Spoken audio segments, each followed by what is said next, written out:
you are just joining us, the front page of the Sunday Telegraph: Iran launches swarm of kamikaze drones at Israel. That's not the full story, actually. It's drones. This was also missiles as well. We saw that they were intercepted by the US. Also, the United Kingdom involved as well as Israel itself. Iran has launched an unprecedented attack on Israel, unleashing a barrage of missiles, rockets and drones.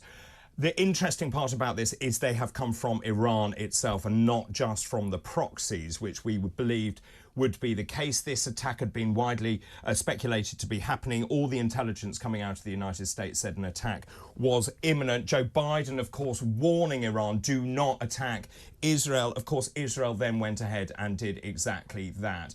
Steph has just contacted us via WhatsApp saying, I think Iran has been wanting to do this for some time. They would like nothing more than to destroy Israel. The question is, what happens from here? Of course, we know that Netanyahu has a war cabinet briefing. Also, the G7 are convening to meet. And I suppose the question is, how worried are you about the escalation in the Middle East? Please let us know, 0344 499 1000. You can also WhatsApp us to the same number. You can also text us, text the word talk in your message to 87222, and you can X us at TalkTV. Leave a space, then hashtag Breakfast Doctors.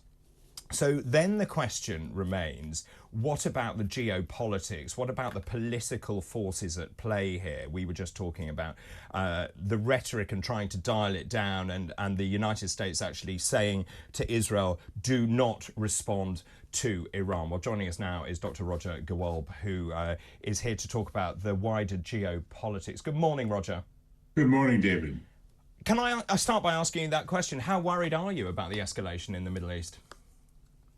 I'm not all that terribly worried, but it really depends on what Israel determines the targets of this attack actually were, whether this was just a token retaliation or something more serious.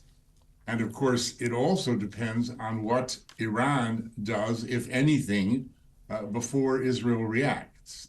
So that's a really interesting point. And we knew this attack was imminent. The US intelligence said it was imminent. I think back on Wednesday, actually, reports that the USA was preparing to intercept those missiles. And the USA told Iran, we will intercept those missiles if you strike. Israel then also said it would strike back against Iran. So we knew this was coming. What do you sort of read into the fact that it didn't just come from the proxies? It came from Iran itself.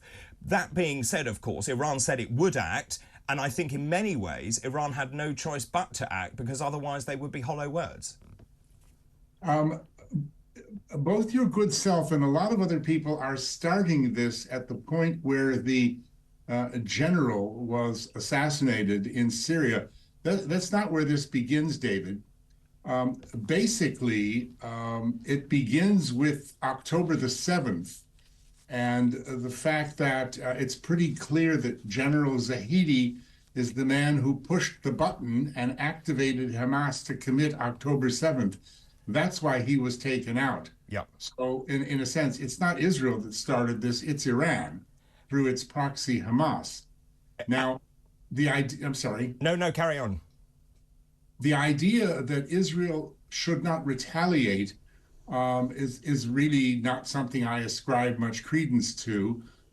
You have a sovereign nation which has invaded and attacked another sovereign nation, and no nation could stand by and do nothing about that. They were warned, and then I said that it depends on where the targets were. There's a lot of attention being paid to things such as it may have been the case that the Dimona nuclear reactor was actually a target, but they missed.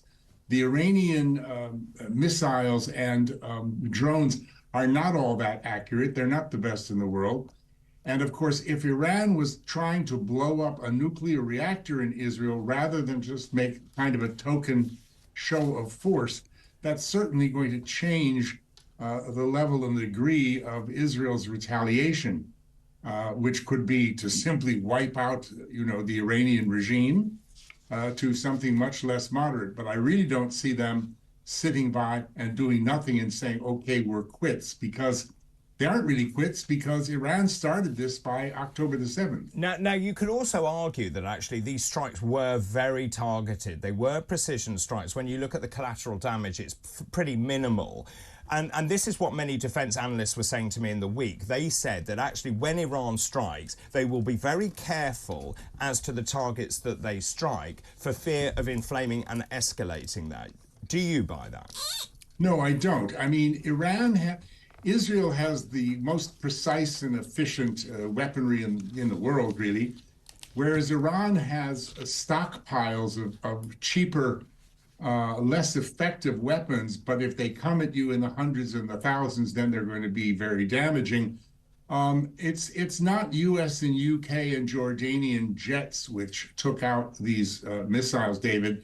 It's basically the Israeli Iron Dome defense system which got most of them. However, quite a large number, some say most, were actually taken out outside of Israeli airspace.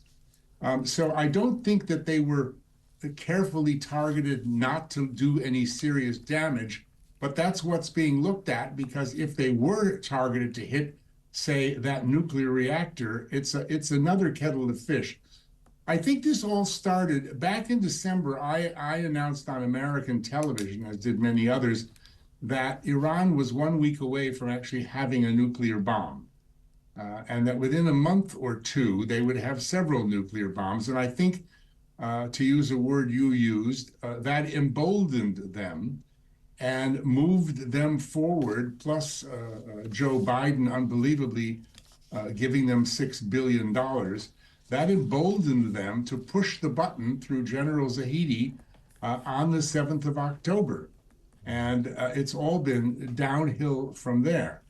So I think Israel's response will be measured if all this is a somewhat token retaliation. But while I'm not expecting escalation into World War III by any means, I do think it could become more severe, firstly, if Iran does anything else, and secondly, if Israel discovers that this was meant to be a much more serious attack. You mentioned the states. Joe Biden has said to Benjamin Netanyahu in a phone call that America will not be involved in any offensive measures that Israel takes, but reading between the lines, they certainly will be there for the defensive measures. Absolutely, Roger. And of course, Biden saying that the support is ironclad. We also know the US has moved the USS Eisenhower aircraft and 3 other warships closer to Israel. The United Kingdom Prime Minister also condemned the reckless attack and said the UK would stand up for Israel's security. Roger, very good to talk to you. Thank you very much indeed for your insight. That's Dr. Roger Gewolb there.